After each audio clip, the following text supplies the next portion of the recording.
പരസ്യ വിചാരണയ്ക്ക് പുറത്തു കൊണ്ടുവരാൻ ഹേറോദേസ് ഉദ്ദേശിച്ചിരുന്നതിന്റെ തലേരാത്രി പത്രോസ് ഇരു ചങ്ങലകളാൽ ബന്ധിതനായി രണ്ട് പടയാളികളുടെ മധ്യേ ഉറങ്ങുകയായിരുന്നു.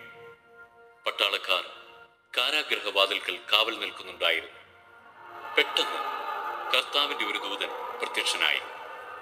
ആ മുറിയാകെ പ്രകാശം നിറഞ്ഞു. അവൻ പത്രോസിനെ പാർശ്വത്തിൽ തട്ടി ഉണർത്തിക്കൊണ്ട് പറഞ്ഞു, വേഗം എഴുന്നേൽക്കൂ. അപ്പോൾ അവന്റെ കൈകളിൽ നിന്ന് ചങ്ങലകൾ താഴെ വീണു. ദൂതൻ അവനോട് പറഞ്ഞു, നീ അരമുറുക്കി പാദരക്ഷകൾ അണിയുക. അവൻ അങ്ങനെ ചെയ്തു. ദൂതൻ വീണ്ടും പറഞ്ഞു, മേലങ്കി ധരിച്ചുകൊണ്ട് എന്റെ പിന്നാലെ വരിക.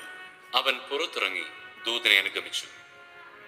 എങ്കിലും ദൂതൻ വഴി സംഭവിച്ച ഇക്കാര്യം യാഥാർത്ഥ്യമാണെന്ന് അവന് തോന്നിയില്ല. തനിക്കൊരു ദർശനമുണ്ടായതാണെന്നേ അവൻ കരുതിയുള്ളൂ. അവർ ഒന്നാമത്തെയും രണ്ടാമത്തെയും കാവൽ സ്ഥാനങ്ങൾ പിന്നിട്ട് നഗരത്തിലേക്കുള്ള ഇരുമ്പ് കവാടത്തിലെത്തി. അത് അവർക്കായി സ്വയം തുറന്നു. അവർ പുറത്തു കടന്ന് ഒരു തെരുവ് പിന്നിട്ടപ്പോൾ ദൂതൻ പെട്ടെന്ന് അപ്രത്യക്ഷനായി. അപ്പോഴാണ് പത്രോസിന് പൂർണ്ണബോധം വന്നത്. അവൻ പറഞ്ഞു, കർത്താവ് തന്റെ ദൂതനെ അയച്ച് ഹേറോദേസിന്റെ കരങ്ങളിൽ നിന്നും യഹൂദന്മാരുടെ വ്യാമോഹങ്ങളിൽ നിന്നും എന്നെ മോചിപ്പിച്ചിരിക്കുന്നുവെന്ന് ഇപ്പോൾ എനിക്ക് വ്യക്തമായി.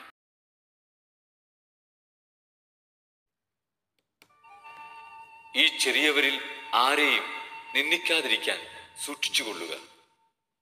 സ്വർഗത്തിൽ അവരുടെ ദൂതന്മാർ എന്റെ സ്വർഗസ്ഥനായ പിതാവിന്റെ മുഖം എപ്പോഴും ദർശിച്ചു കൊണ്ടിരിക്കുകയാണെന്ന് ഞാൻ നിങ്ങളോട് പറയുന്നു.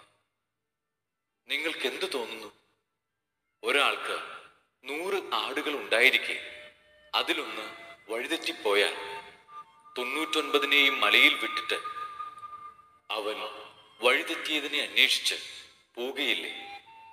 കണ്ടെത്തിയാൽ അതിനെക്കുറിച്ച് വഴിതെറ്റിപ്പോകാത്ത 99 എന്നതിനേക്കാൾ അവൻ സന്തോഷിക്കുമെന്ന് സത്യമായി ഞാൻ നിങ്ങളോട് പറയുന്നു. ഇതുപോലെ ഈ ചെറിയവരിൽ ഒരുവൻ പോലും നശിച്ചു പോകാൻ എന്റെ സ്വർഗസ്ഥനായ പിതാവ് ഇഷ്ടപ്പെടുന്നില്ല.